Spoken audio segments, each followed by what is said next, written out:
to welcome a very special guest today, Mr. Marc Garson. Marc is the chairman of iBrands Global, BluZen, Pam Gela, and several other influential brands. My idea was just to not duplicate what we were doing, but to give a full team and full concentration on one market at a time, doing different markets. So I didn't take this brand, which was the number one brand from the country in the world that I was working with. Difficult thing to turn it down. But 1 year later, the portfolio of brands that I had did 3 times the amount of volume that NAFNAF did in the United States. And then NAFNAF came to me a year later and not only offered me to carry their brand, but to go partners with them in the company. And what I learned is you can't just jump at every opportunity that feels, smells, or looks good. You have to research it and make sure that you're going to deal forward with integrity. Because if you don't have integrity, you don't have anything. One of the first lessons I learned was KISS. Keep it simple, stupid. KISS.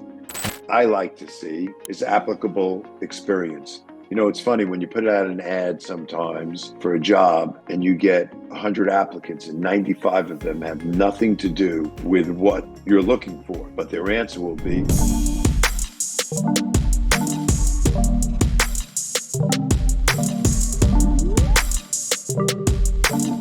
Welcome to today's episode of the Boardsi Leadership Talks Podcast. I'm your host, Martin Rowinski, co-founder and CEO of Boardsi, and I'm excited to welcome a very special guest today, Mr. Marc Garson. Marc is the chairman of iBrands Global, BluZen, Pam Gela, and several other influential brands. With a dynamic portfolio that ranges from fashion to technology, Marc brings a wealth of experience and insights into the world of brand innovation and leadership. A Princeton University alumni, Marc has spent decades shaping the steering companies towards success and has become a seminal figure in the area of branding and corporate strategy. Today, we're going to dive into his journey and explore his strategies and uncover some of the wisdom he's gathered along the way. Marc, can you start? By the way, Marc, welcome to the show. Thank you very much. Glad to be here. Absolutely. Can you start by telling us about your early career and what led you to the world of brand management and entrepreneurship? It was kind of by accident. As many people, when they start in their career, they don't really know what to do. Believe it or not, I was a basketball player, then a model, and nothing would make you think I'd be doing what I'm doing today. But I decided to get a real job, and just by coincidence, I got a job in the fashion industry, bringing a brand from France and introducing it to the United States. And I became pretty successful at it right away. And I would say that I didn't grow up thinking about fabrics or colors or lengths of skirts, but it just ended up that I was in this business and had success, kind of had a good feel for it, and started a career in apparel. Led down the path from modeling to actually apparel, huh?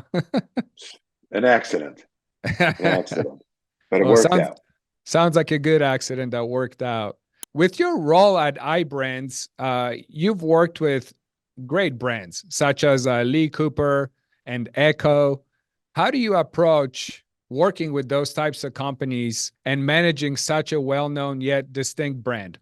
For the most part, I've either owned or licensed many brands at a time. At one time, I had Ecko, Rockaware, XOXO, Skechers, Harley Davidson, and Fubu at one time. Now, what I really tried to do was take brands that had a different point of view. So when I had Ecko, it was for men. When I had Rockaware, this is at the same time, it was for women. at this was more of an urban customer. Then we had XOXO, which was for a junior customer. Harley Davidson, a completely different customer. Yeah. So my idea was just to not duplicate what we were doing, but to give a full team and full concentration on one market at a time, doing different markets, if that's not an oxymoron, but you know what I mean by that. Yep. We would have maybe 5 different brands in 5 different markets, but none of the brands played in the same market.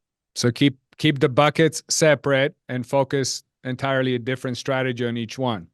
Right. And each team had its own designer, had its own salesperson, had its own road force to work with. Awesome. Sounds like it worked out for you. As we all know, leadership often involves making tough decisions. Can you share an experience where you had to make a difficult decision and what you learned from that?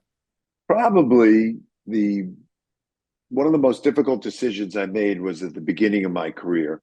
There was a brand, a lot of people might not be old enough on your podcast to know it, but I'll relate it to how they can. It was a brand out of France called Naf Naf. At the time, it was the #1 brand, contemporary brand in the world. I would compare it to maybe what Juicy Couture was like 10 years ago. And it was the hottest brand all over the world, not just in France or the USA, but everywhere. And the owners of the brand offered me to partner with them exclusively in the United States. But they weren't going to guarantee the exclusivity. So what has happened very often at the time when I was bringing in goods from Europe is that 3 or 4 or 5 different people might be bringing in those brands and might be fighting with each other. And there was no integrity. So one person could be selling the same thing I could be selling, but at a different price. And you would want to not only do proper thing with pricing, but a lot of times with a better brand, you want exclusivity. So I could be selling to someone and then someone else could be selling in the corner. So even though this was the hottest brand in the world, I asked the owners at the time, the French owners of Naf Naf, if they would guarantee that I would have it exclusively and if they would prosecute anybody that broke this exclusivity. And they refused to do so. The reason they refused to do so is because they would be the ones probably that were not honoring the agreement. So I didn't take this brand, which was the #1 brand from the country in the world that I was working with. Difficult thing to turn it down. But 1 year later, the portfolio of brands that I had did 3 times the amount of brands that the amount of volume that Naf Naf did in the United States. And then Naf Naf came to me a year later and not only offered me to carry their brand, but to go partners with them in the company. And it ended up being a very good decision. And what I learned is you can't just jump at every opportunity that feels, smells, or looks good. You have to research it and make sure that you're going to deal forward with integrity. Because if you don't have integrity, you don't have anything. And your long play. Yeah, and your long play obviously worked out. Yes, it did. Yeah, that's awesome. Congratulations. Thank you. Throughout your career, you've had not only the opportunity to work across or work with, different brands and fashion, but you worked in different industries from fashion to technology with BluZen and Brookstone batteries. How do you adapt your leadership style to fit such diverse fields? Well, interestingly enough, it goes back to the previous question you just asked me, and it's about integrity. Making sure, #1, that there's an interest in the marketplace for the products that you want to do. #2, make sure that you could be competitive, if not better, than people who are already in the business. And #3, have a management style of inclusion and integrity. So my feeling always is innovation allows new people into a field. So if you have a good marketplace, if you have a competitive price, if you have integrity of how you deal with people and customers over time know that you're real and they believe in you, what can you bring extra to the table to make it interesting? Because all the things I just said previously allow us to be in the business. But we don't want to just be in the business. We want to be a winner in the business. So innovation has really been a key to my success. Even when I started in the previous question talking about France, I went in and brought in contemporary lines from France. This is 30 years ago or so, when nobody was bringing in lines from Europe because there was a problem with the dollar exchange. And I just found a way to make it more interesting and make it work. And when I go into products in different fields, I feel that for me to stand alone from the rest of the competition, I have to come up with innovative ideas. And that's what we do always as a company. Well, that's great. Since you're talking about innovation, in the fashion and retail landscape, right now it's rapidly evolving with digital transformation. How are you integrating new technologies into your business strategies at iBrands Global and other ventures? Well, two things. I'm embarrassed to say that I'm the worst technology person that you probably ever have on your podcast. But I spent a lot of money on technology, and we've gotten state-of-the-art ERP systems that give us all information at the hit of the key. We can find out everything from margin to shipping to where the goods are at a moment to what warehouse to what lot number they are to what the price is to who is paid to when they've paid. So we're very big believers in technology. We have the best technology we can possibly get. But as far as innovation really has a lot to do in this area as well. So, like for instance, we're working with the airlines. We have business with Delta, with Alaska, with American Airlines, and we have two more that are about ready to be signed. What we did was we came up with an innovation in plastic free. So everybody now wants to go to sustainable and things that are good for the environment. So we went to the airlines and said, we can come up with theoretically a plastic-free cup. This plastic-free cup has now gotten us 4 airlines and probably many, many more as we go because they need to do this. Well, now you just took my next question away. What steps are your brands taking towards sustainability? Well, I'll give you a good answer for that one. Awesome. So we have you mentioned before that we do many different industries, which is correct. And within the retail industry, we have a business now with Home Depot. And during the pandemic, we were, during a long period of time, the largest importer of nitrile gloves in the United States. And one of the things that we've learned is that this glove business is a business that's been going on since the turn of the century, will probably go forever. When you think about it, people say nitrile gloves, I don't even know what that is, but you do, because when you go to a restaurant, you see the waiter wearing the gloves.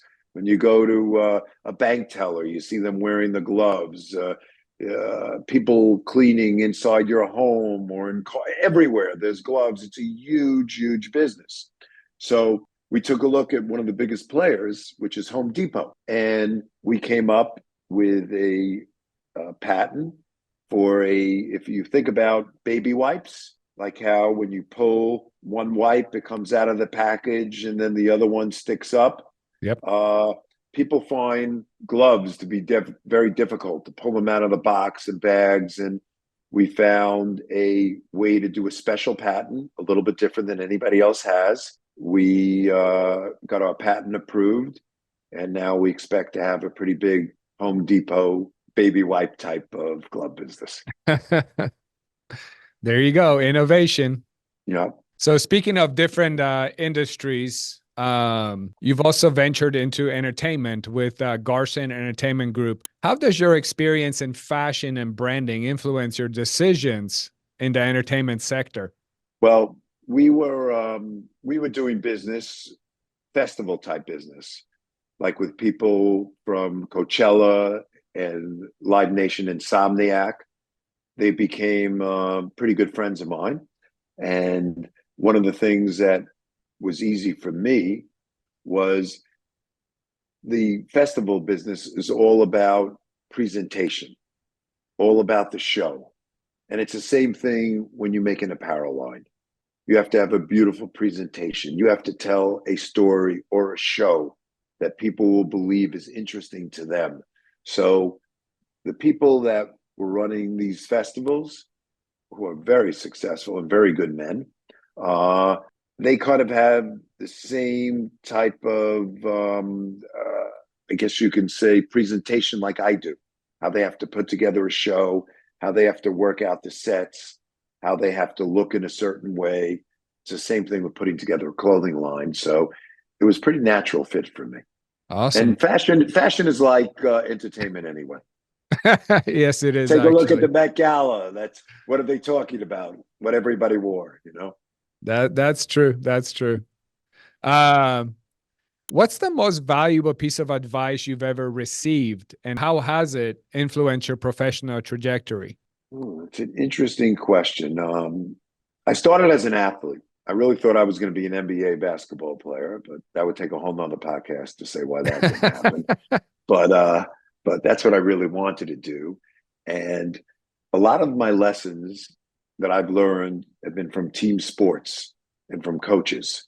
And one of the first lessons I learned was KISS. Keep it simple, stupid. KISS. Yeah. So when we're going about our business, real roadmap, production, there's finance, there's sales, and then there's integrity on how you run your business, which I keep harping back on. And I'm not trying.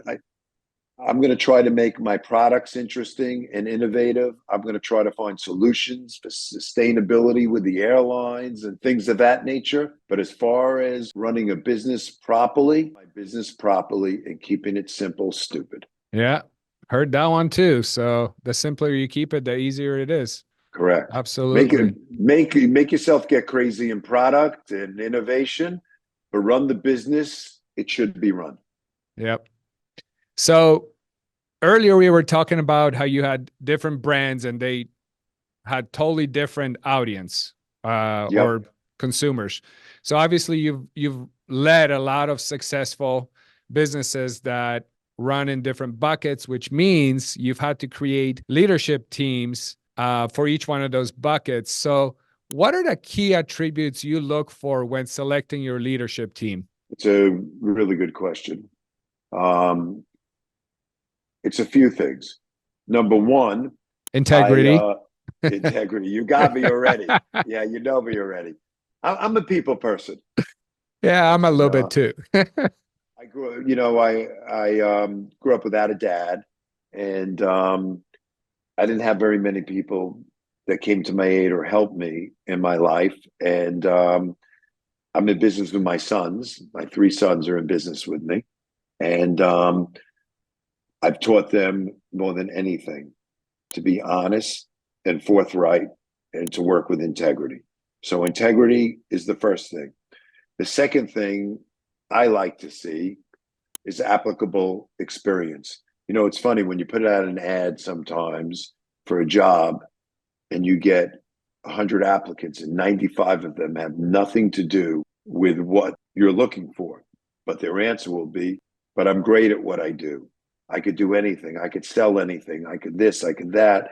I'm not a person with tremendous patience. So I'm not looking to integrate someone into the marketplace over 6 months, a year, 2 years of time. I'd like to have someone with applicable experience. I'd like to see someone that has had success in the field and that has not switched often from job to job. I would say those are some of the main things that I look for. That's awesome. Well, it's obviously worked out for you. So stick to that for sure. Yeah, there's more, but podcast doesn't last. That's a whole other podcast. Yeah. So one of the last questions before I ask you a couple of fun questions, just looking ahead, what are some of the exciting projects or developments you can share with us about your new ventures up and coming besides the gloves? Okay. So, as a company, own the skies. What I mean by that is, I already said in a previous question that we have programs with Delta Airlines. I think I did. We have programs with Delta Airlines. We're with American Airlines. We're with Alaska Airlines. We have two more airlines ready to go. We're doing a lot of innovation, especially in sustainable and plastic-free, between cutlery and cups. And the airlines really need this, and we've come with a solution for them, and they are coming to us aggressively. And like, for instance, Delta has like 30 sister or companion airlines. A couple of them have already reached out to us. We expect to really own the skies. So one of the goals we have for our company is to own the skies. The next thing we would like to do is be one of the leaders in sustainability. We're doing a lot of sustainable products, mostly food service, but non-food. In other words, things that you could throw out that are on the table. Plastic fork, knife, but not plastic. School trays, cups, things to this nature. It's funny, I was in the sexiest business, clothing. Now I'm selling cups and forks and spoons, but they're really needed. And, you buy one or two sweaters a year, but we do Burger King, Cheesecake Factory, so many, Disney. I could just keep going on and on with how many we do. And they buy millions of them a year. In fact, our Delta contract is for 1 billion cups, just to give you an idea. So it's, I think we can make a bigger difference going into this mass commodity market and bringing sustainability and innovation to the market. And that's what we're trying to do. Like how I mentioned, even about our gloves that we pull out of the whatever you call that. What did I call that? The little box, the little wet wipes. The wet wipes. Thank you. Yeah. So we're trying to really make a difference in the world. It started with the pandemic. All this happened to me with the pandemic because I had 7 or 8 clothing lines that were all kind of put out of business. And I've been in China since the beginning of Westerners going to China. And I had an army of people working for me, and we were able to help a lot of people. And it made me feel that I should continue on that path. So I did a real transition from more of an apparel company to a food service and janitorial company. That's awesome. Love to hear that. Now, Marc, on a personal note, what does Marc like to do in his spare time, if he has any spare time? I'm a sports fanatic. So I pretty much know every sport. I'm an historian on baseball, football, and basketball. I was a basketball player. And so I watch a real lot of sports. My 3 sons say I should get another hobby besides watching and playing sports. But I like to travel. I travel a real lot. I like to go to good restaurants. I like to read, things of that nature. And I'm a real family man. I would say that my family comes first, second, and third before anything. Awesome. Love to hear that. Sound like we could have been brothers. Yeah. Last question, especially since you brought up historian and you like to follow some history. If you had the opportunity to have dinner with any historical figure, who would it be, and what would be your number one question to ask him at the dinner? I know who I would like to have dinner with because I'm very strong on an issue. I'll think about it as I'm answering this question, what I'd ask him. But I think I'd like to have dinner with Abraham Lincoln. I've been very against prejudice since I'm a kid. I remember being in school and during the Kennedy assassination. I was a little kid. Martin Luther King assassination, Robert F. Kennedy. The Martin Luther King thing really sat with me really so negatively. I've been embarrassed about how there's been so much prejudice and mistreatment against Blacks in the world. Now I'm embarrassed about how it is against the Jews. I think that prejudice to me about anybody, the Muslims, the Jews, the Catholics, the Irish, Catholics and Irish were killing each other. How do they know which one was which? I don't even know. I mean, it's crazy. So I feel set about prejudice. So I think I would ask Abraham Lincoln feels would be the secret to stopping prejudicial attitude in the world. I don't know if he'd have the answer to that because nobody else has come up with the answer so far, unfortunately. But that's a big issue to me. I think prejudice is a form of ignorance. Got it. So one last thing.